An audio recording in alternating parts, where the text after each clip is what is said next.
but he also has an opportunity to look at that match and say, I can get to my offense. He didn't take a single shot.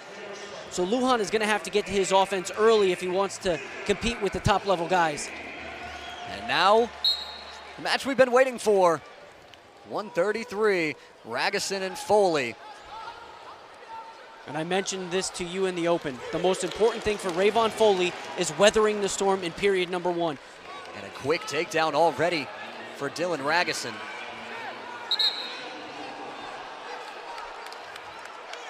Ragusin comes out in 10 seconds and picks up a takedown. So now Michigan leads the takedown battle 3-0 against the Spartans.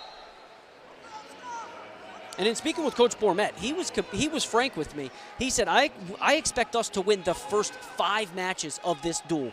We want to go into the break being up 5-0. And how about this? I've never seen this. At Jennison Fieldhouse, behind us, they've lifted the curtain. The curtain has to go up.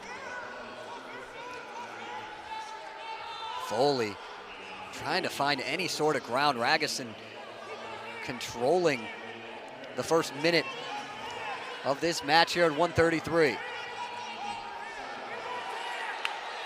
And there goes a locked hands call. And I'm not sure if they're going to throw the brick. They thought about it. Foley trying to escape and will. Takes the shot, unable to land it. Yeah, that's head defense right there. You got to go first through the head, then through the hands, then through the hips. Those are the 3 tiers that you have to get through to pick up a takedown. And for Ragusin, stop the initial shot from Rayvon Foley with his hands, or excuse me, with his head. And Soroczynski calls action. So when you see the ref rolling his hand on the out-of-bounds line, that means continuous action. That means action brought you out of bounds, so there can't be a stalling. And this ankle is coming out. Anytime that heel comes out towards the hip is usually when they stop it. And Ragusin picks up another takedown. Pair of takedowns for Dylan Ragusin. 4-2. Ragusin in front. Foley trying to even things. Beautiful elbow pass. Now he has to be thoughtful here on his finish. You hate to see somebody get to their shot, get that deep, and again, jumping back to tiers. It's getting to your tie, it's getting to your shot, and it's getting to your finish. Rayvon Foley took an elbow pass single to a ankle pick and ended up getting 90% of the way around, but that's 2 very deep shots for Rayvon Foley, and we're going to get an action call again. Living up to the hype, what would you say? It is. It's been a fun one so far. And Foley unable to finish there could be very important as this match goes on. The difference is 2 at the moment. So we close in on the end of the first.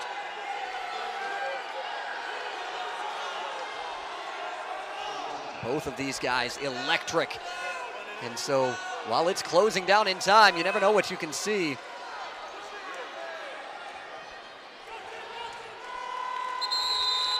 That'll do it for the first, but back and forth action every second on the clock. Just what you want to see from both sides.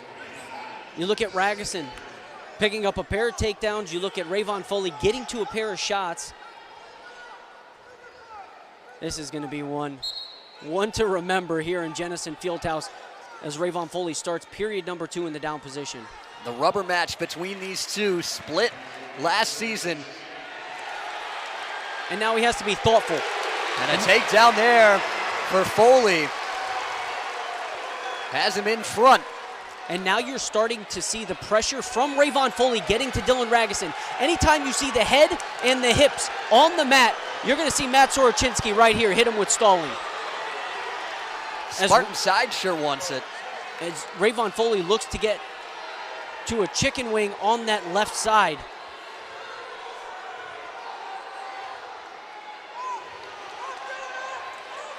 Ragusin looking to flip, but Foley still in control. And this is when you start to worry. We talked about this as well in the open. The 1 hour weigh-in could be a key.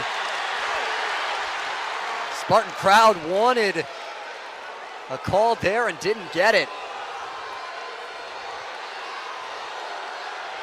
This crowd is electric. Electric. I've never seen anything like this in Jennison Fieldhouse.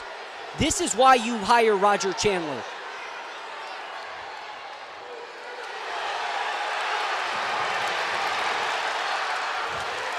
Two more for Foley. And he picks up the 2 for the near fall. Foley goes roll through tilt on the left side on the out of bounds line, and he still has that left wrist on that bottom locked up. And now if you're Dylan Ragusin, where are you going in period number 3? Rayvon Foley picked up the escape and picked up the takedown. The Michigan corner, I'm saying they're going down. He's trying to get to the out of bounds.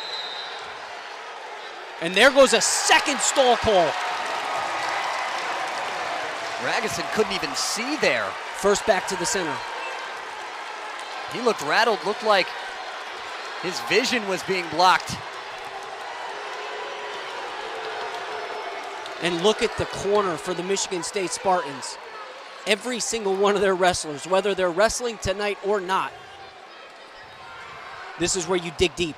Coach Sean Bourmet told Dylan Ragusin, dig deep.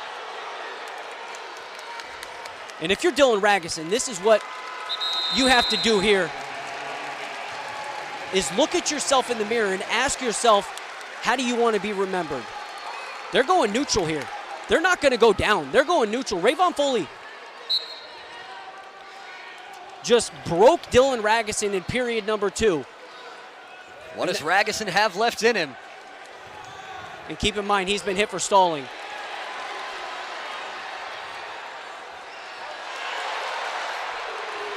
The Michigan side wanted it, and instead Foley takes control and picks up another takedown. The advantage at 6 right now. Foley gonna try and get 2 more, try and see if he can pick up an extra point. Great point. 8 points is the major decision. Dylan Ragusin, head down, hips down. Stall call is coming from Matt Soroczynski if Dylan Ragusin does not work to get his knees up, build a base, and work to get out.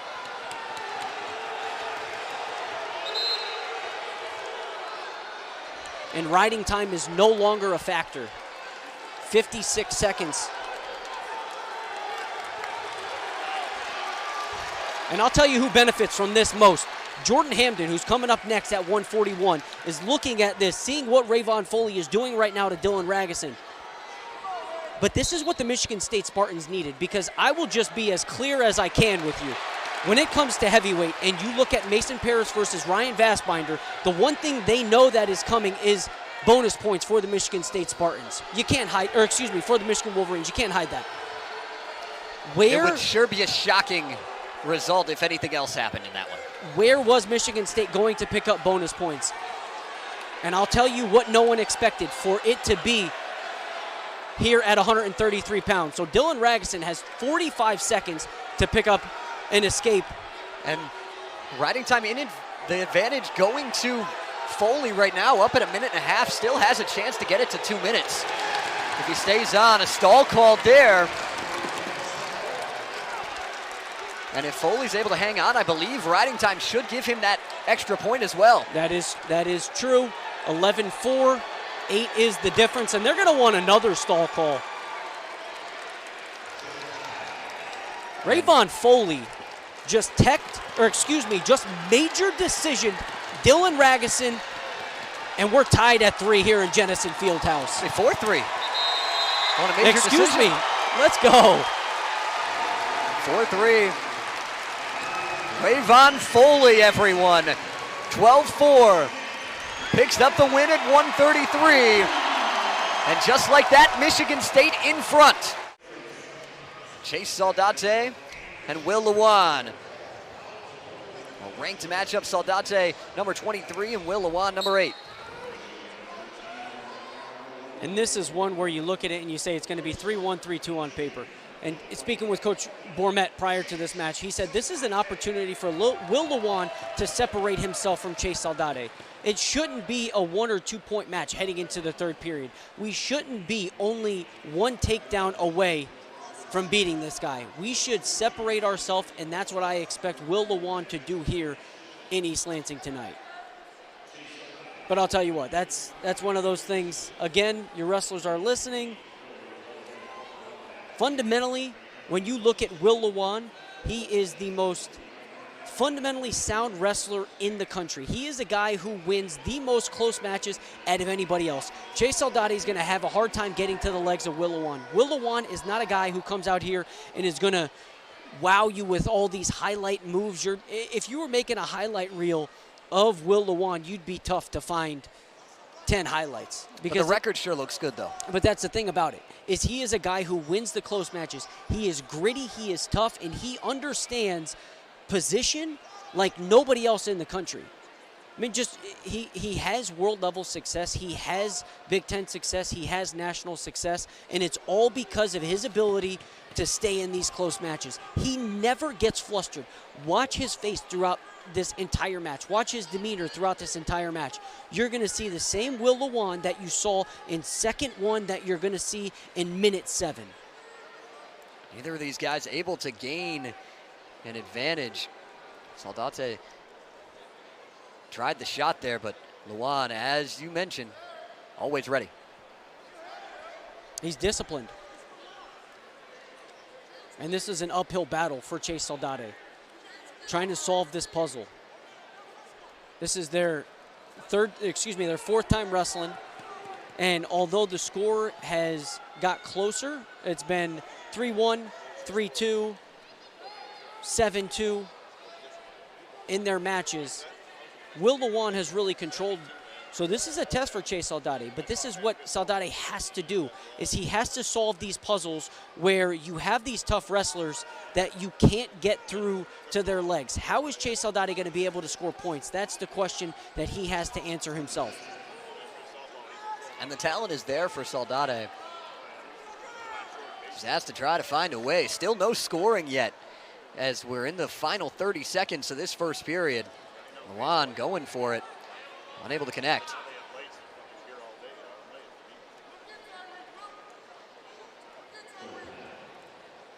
Both these guys have done a nice job defending the legs from the other. Two of the better wrestlers at 157 in the country, even at 0 through 1 period. Just what the doctor called for. That is to be expected. It's going to be 1-0 at the end of this period. Chase Saldate is going to go down. It'll be 1-1, and then a takedown's going to win it. Yeah, you said at the beginning, while we were talking before the duel even started, that you thought this would be somewhere around the 3-1, 3-2 range.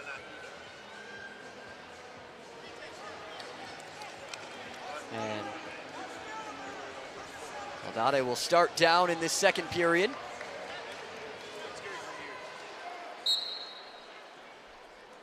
And he's quickly able to get out, jumps in front. Who can get that first takedown here at 157? And reminiscent of a pitcher's duel in baseball, just the technical aspects. Two very good, disciplined wrestlers trying to figure each other out. That's what it is. It's discipline. And who is going to capitalize on their opponent's one mistake? And it's going to be 7 minutes of disciplined wrestling, and then we'll go to the 2-minute overtime, and it's who can capitalize on that 1 minute, that one mistake. One shot, one opportunity to seize everything you ever wanted in front of your home crowd. Would you capture it? Would you let it slip? Had to get that. It's in Michigan State. You gotta get that reference in.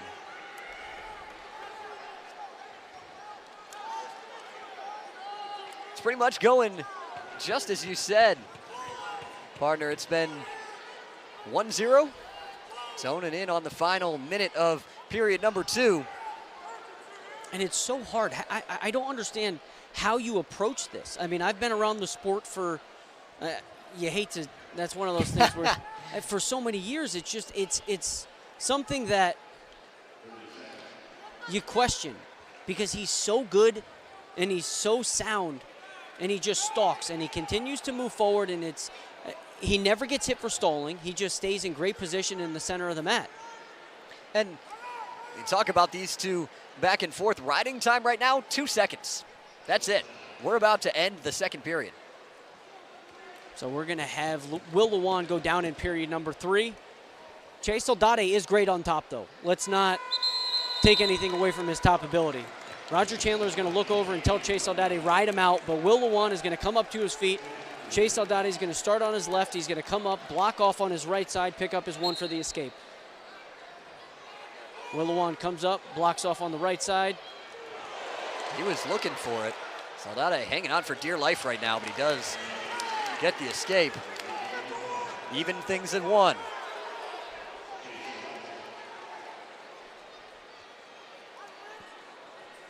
Yeah, it's going to be 1-1. Looks like the scoreboard. And they will correct it.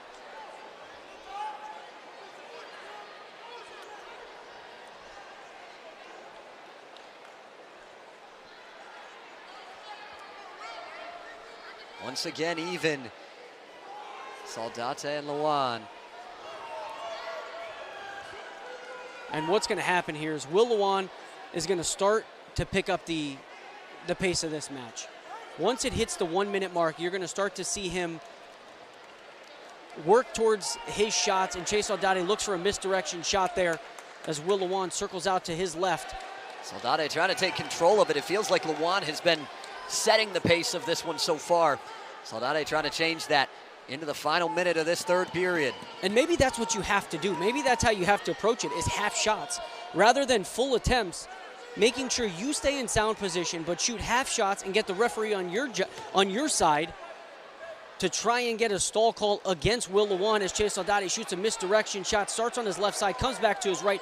Will Lewan circles out to his left as Chase Saldate loses the underhook on the right side. 26 seconds left. Here we go. Coming down to the wire at 1:57.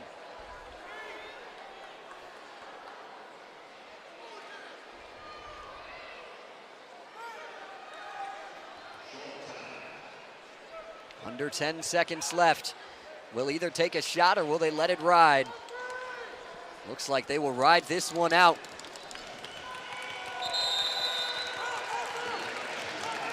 Into sudden victory we go. It has to be a full penetration shot for Chase Saldate. He's trying to get to that misdirection shot, and that's his bread and butter, is starting left, coming back right. We're going to put 2 minutes on the clock. And this is where Will Lewan thrives, is in these close situations. Saldate has to come up to his feet. Shelf it on that left hip. trying to get up and keep that hold.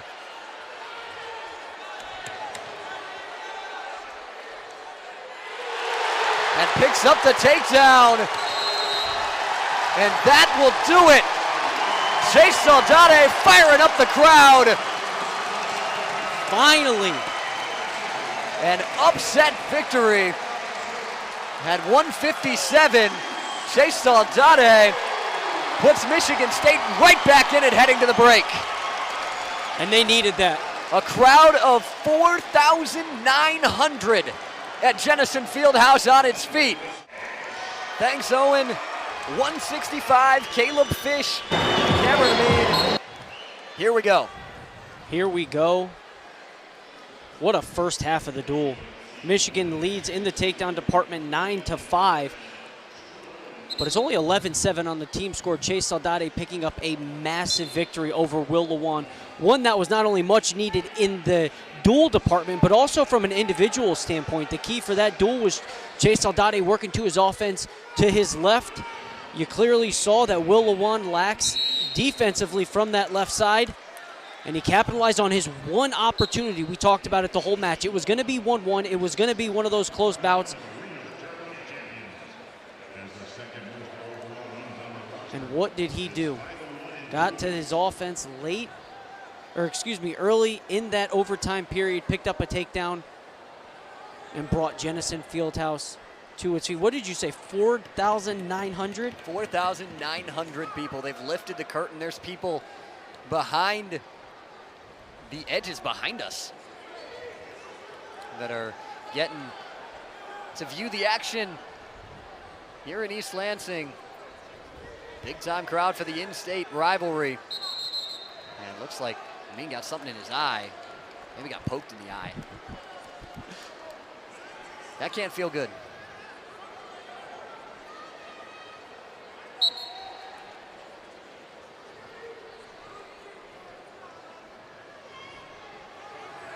And I wonder how long they're going to allow Amine to continue to push that face of Caleb Fish. Caleb Fish has to get to his 2-on-1 to the right hand of Amine, and Amine is aware of that. So now he gets to that left side underhook, jacking Caleb Fish up, and Caleb Fish looks to go for an arm spin.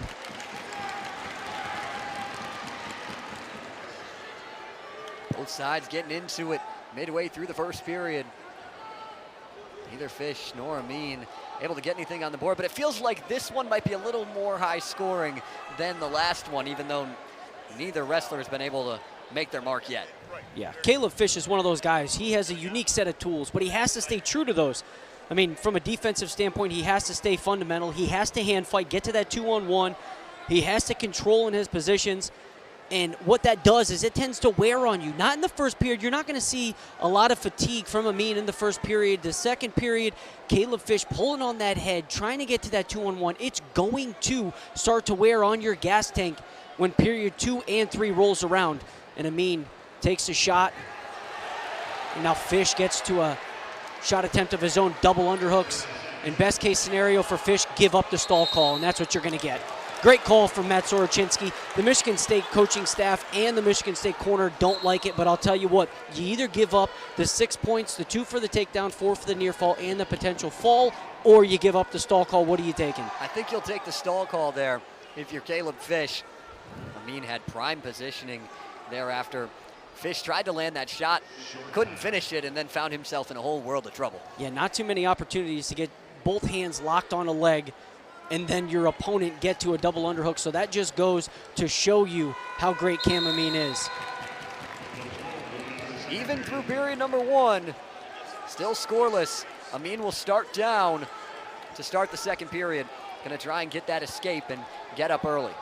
And Amine comes from, if you're not familiar, what I call the first family of Michigan wrestling. You look at the greats. You have Malik Amine, you have Miles Amine, who was a Tokyo Olympic bronze medalist. You have Jordan Amine, you have Cam Amine, you have Mike Amine. All these guys, as they go out of bounds, one, they're going to come together. But the Amines are the first family of wrestling. I think they're going to go take a look at this. And they will come take a look.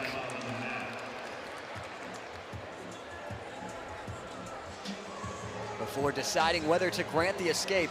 Yeah.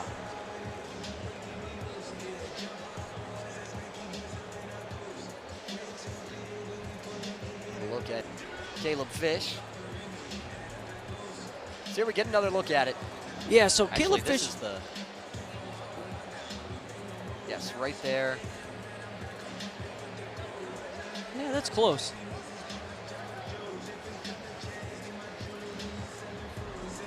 They'll still take a look at it. Yeah, the referees are seeing the same replay that we are as well, so I think they're going to give the 1. We're neutral. They confirm it.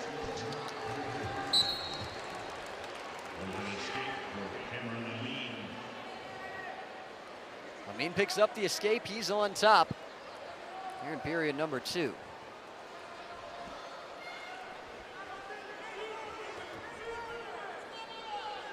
Riding time nowhere near a factor at this point. Just 11 seconds so far. These two have remained neutral for the majority of this match so far. But what's more impressive is they're wrestling in a phone booth. Look at the position as to where their feet are. These guys they're in the same square. You're not, what we saw with Chase Saldate and with Will Lewan is that they were wrestling from space. These guys are wrestling close. They're staying on the offense, both guys. And this is a 1-0 match, but it's a lot more technical than 1-0 says. Yeah, it doesn't feel like a 1-0 match with the amount of shots these guys have taken.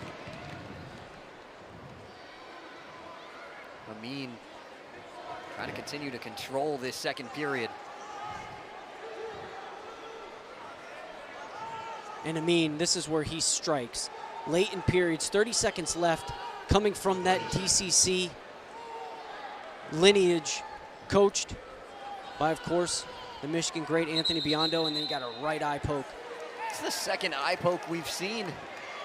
One on each side now in this match. So Amine wrestling at DCC with Mitch Hancock, Anthony Biondo. And you just think of the line that those guys produce. It is a college program. Although it has the high school title, it is a college program over there at DCC, Detroit Catholic Central. 18 seconds left. Fish shoots a high crotch. Amine,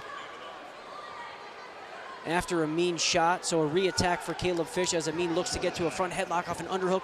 Amine now working back to the center as Caleb Fish shoots, and now a double leg attempt. Look at this.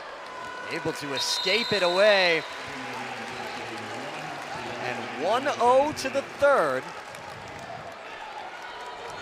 If Fish is able to escape, we'll be in a very similar situation we were in at 157 as the two continue to go back and forth.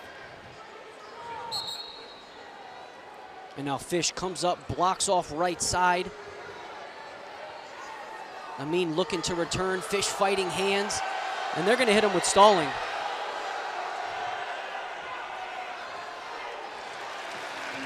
No, they don't. One, the crowd sure wanted it. Yeah. And so did Fish. It kind of looked like he opened up his hands. But then there was Amine on top. If you saw Amine's face, Amine was saying, what is Fish doing?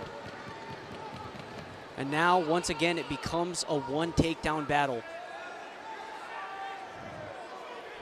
Who can pull something off when they need it most? It's a pivotal turning point in this duel. If Fish is able to pull off the upset, Michigan State would be back within one. The Wolverines, on the other hand, could push the lead to 7.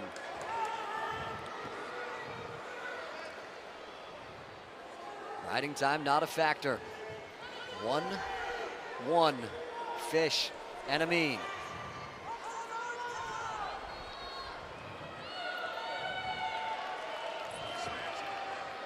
Now Fish has to come up. Can't work from his knees, and if he does. And a big takedown, thunderous from Amine, and a challenge already thrown. Yeah, they were a little quick on that one. The brick. They're gonna come together, they're gonna wave this off. This is a call that they're either gonna wave off or they're gonna review and reverse the call. At the very least, they'll review it if they don't wave it off before that, because the brick was thrown.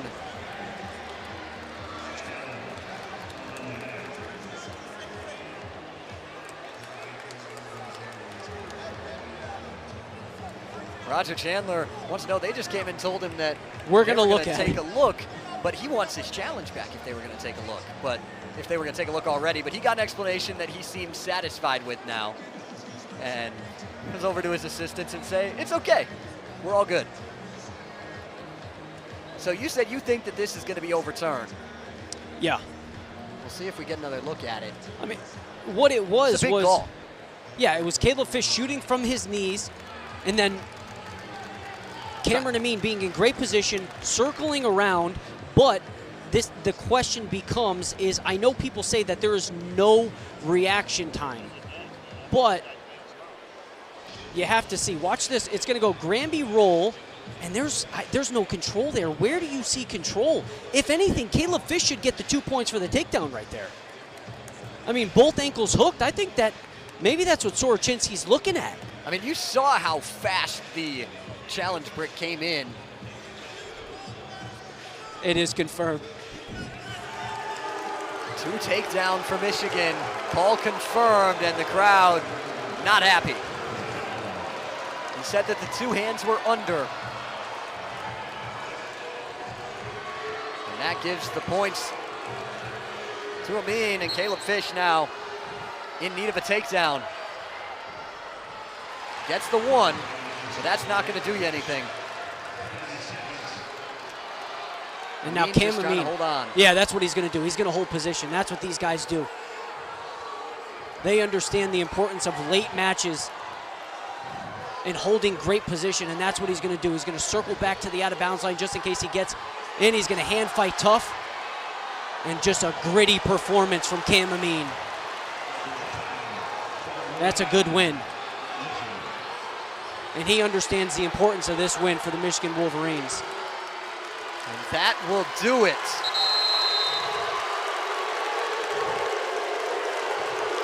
Cam Amine telling the crowd to bring it on. Looking to stop that. Michigan with a 10-point advantage, and Mason Parris waiting at 285.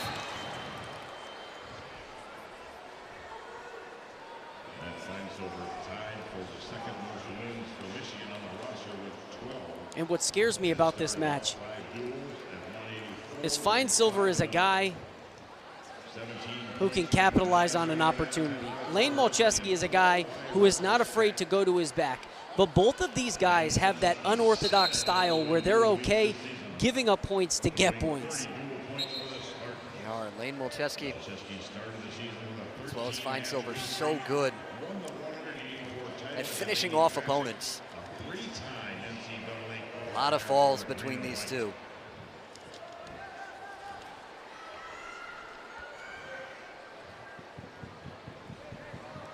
Finesilver 5-0 in duels, picking up 17 points for the Wolverines. Malczewski 7-0 with 30 points for Michigan State.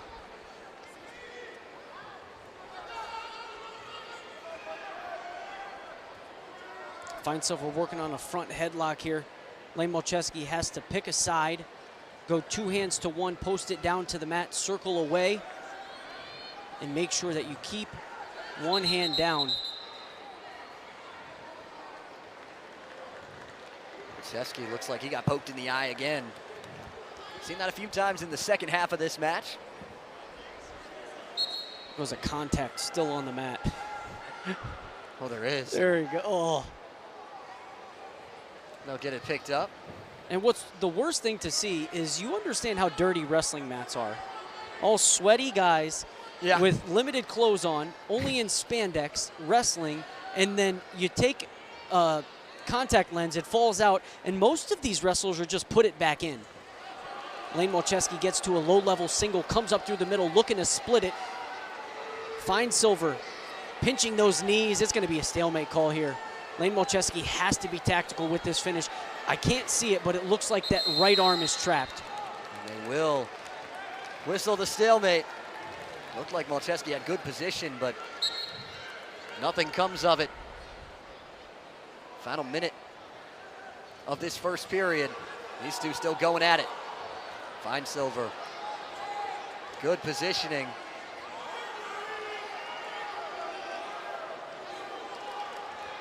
Malczewski in danger here. Finesilver in deep. 46 seconds left. Malczewski working his hips up. He's going to have to roll through here. He's in trouble.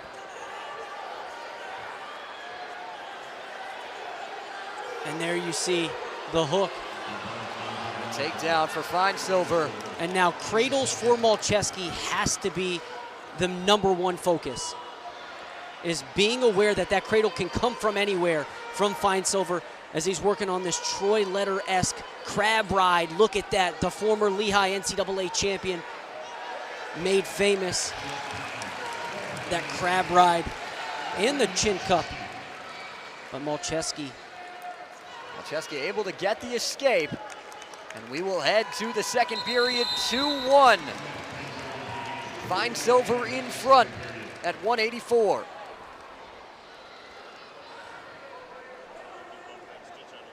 Next up, Cam Caffey, the 15th ranked wrestler at 197 for Michigan State, will take on Brendan Yatuma for the Wolverines. Malczewski now in the top position. I'd say this is probably his strong suit. But judging from the looks of things, there you see Finesilver. Able to work his way out. Yeah, did a good job of clearing his hips there, and now immediately, this is what I like to see, is Finesilver picked up that escape and immediately started to move forward. A lot of guys will use that as an opportunity to take 5-7 second break, catch their breath. But Finesilver, a guy that's looking to compete for 7 consecutive minutes, closed the gap, closed the space, got back in Layne Malczewski's face as we get a stalemate.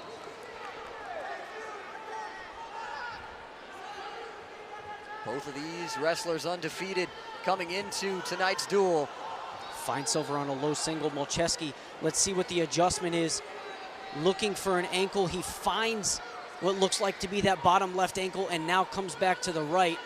So he crosses his legs. And I think for Layne, the best case scenario here would be try and keep your belly button down. Finesilver has to work to that right hip. And I mentioned the cradle prior to this. Malczewski has to go head away from your knee because this is a potential cradle opportunity. There's another takedown. Michigan State has thrown the challenge brick.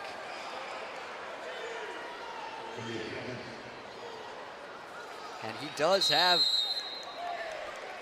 a challenge. There's a stall call, and Shane Bourmet doesn't like it. He thinks that Michigan State already used its challenge, but they go over and explain that the officials were going to take a look at that other one earlier. Yeah, and this is my gripe here, and I've expressed this multiple times, and I'll continue to repeat myself until something changes. But you're not, if you call it, and you specifically call the points, and you review that call yourself, you're not going to change your initial call because it's going to make you look bad. Why would you ever do that?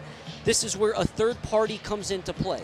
So if a challenge happens, I'm going to go with what was called on the mat, and I'm going to stick to my guns there. This is going to be 2 takedown, no matter if it was 2 takedown or matter if it wasn't 2 takedown. Well, let's get past that for a second. Looking at the replay, do you think it was a 2 takedown? I'm gonna go with Matt Soroczynski's initial call. No matter what I think there was a potential cradle that could have been locked. With that camera angle, you couldn't see how it was locked. They were hip to hip. We await the call. It's a big one. It's the difference between a 5-1 advantage for Finesilver and a 3-1 advantage. They're still taking a look at it. Yeah, and this is not something that you put on the referees. This is something that has to go towards the NCAA. Is when you're looking to improve the sport. Here we're going to go. Yeah. Call on the mat is confirmed. I'd like to see the number of calls that are actually confirmed as opposed to calls that are reversed. Because would you make yourself look bad at your job if you were given the opportunity to? Of course you wouldn't. It's human nature. That's fair. Finesilver trying to bring Malczewski down. Has that leg across. Malczewski trying to get out, but Finesilver controlling the end of the second period. Matt Finesilver in front 5-1 as we head to period number 3. Riding time currently sitting at 50 seconds in favor of Finesilver as well. So now it's 6-1 if Malczewski doesn't get out. And where he's put himself is in these dangerous positions. So you have to be careful not to give up backs because there's that major decision that's in tow. Now, what he has to do here is stay low in the pocket. So he's going to have to get his rear end down on the mat. Able to pick up the escape. A win here for Michigan would put this out of reach going into the final 2 matches, as it would give Wolverines a 13-point advantage. Michigan corner really wanted a takedown. They didn't get it just yet. Finesilver in great position to score here. He's going to get this too. What he has to do is work his heels towards the out-of-bounds line, and he has to get his hips to go down, but that's tough to say because Layne Malczewski does have that right leg lock. He's going to go cross-face and reach to that far right shoulder. A stalemate is called.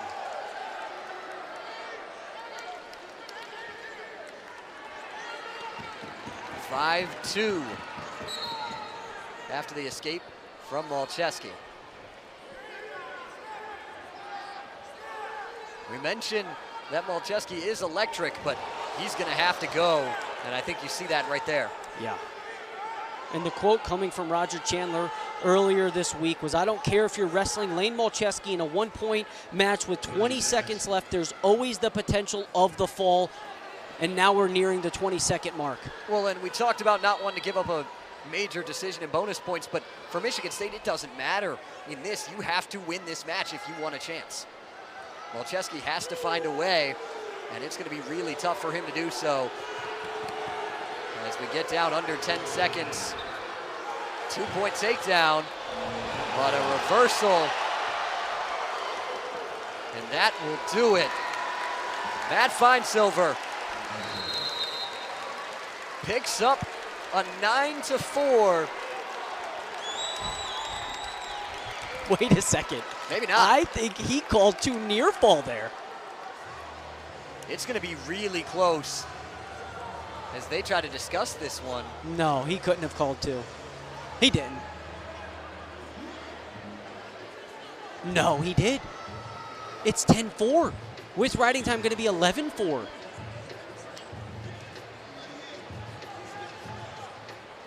I think either way, this one's done, right?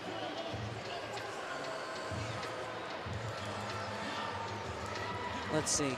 He's coming over. The score table doesn't even know. And now the other official's going to come over. Let's see. There's the 2. That would make it 5-4. Oh, he did call too near fall. Look at that. And he did get That's impressive. too near fall. What a Either count. way, Michigan takes the match. Matt Finesilver. Look at the size difference. Mason Parris, the second-ranked heavyweight in the country.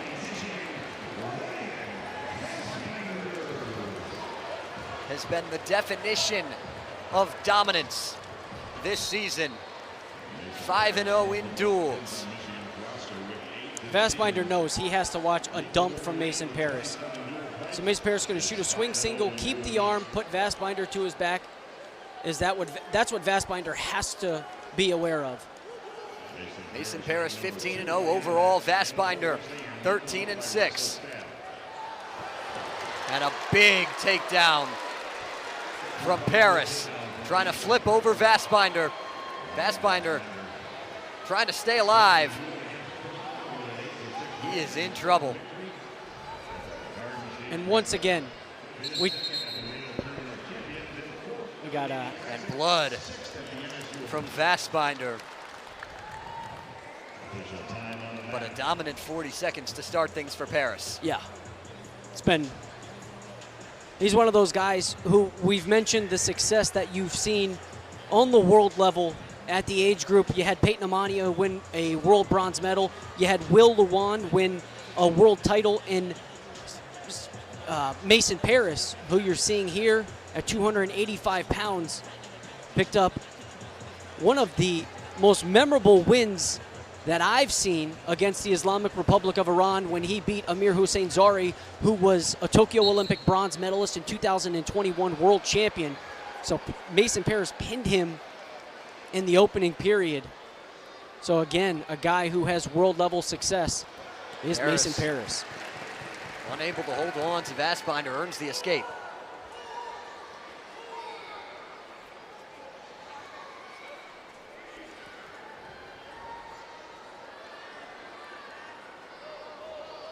Parris with a 1-point advantage. Vasbinder tried to go low. Caught under Parris. Has those arms locked around the leg. And this shows the strength of Vasbinder down here. Parris trying to flip him. He's going to go cross face, and this is going to get nasty. Picks up the takedown. 4-1 Parris. Look at that cross face on the bottom. Ripping it across. That cannot feel good, especially after Vasbinder already got the cut on the face.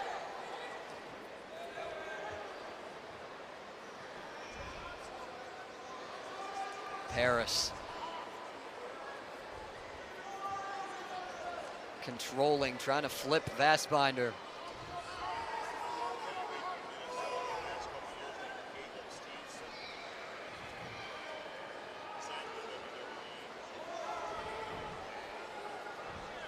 Vasbinder just continuing to try and find a way to get out. Oh, Parris riding tough in that top position. Had that wing on the left side. And you see he's rolling out that that left wrist now, trying to put it on the lower back of Vasbinder. Yeah, Mason Parris not going to be content to just ride out the rest of this time. He wants to win and he wants bonus points.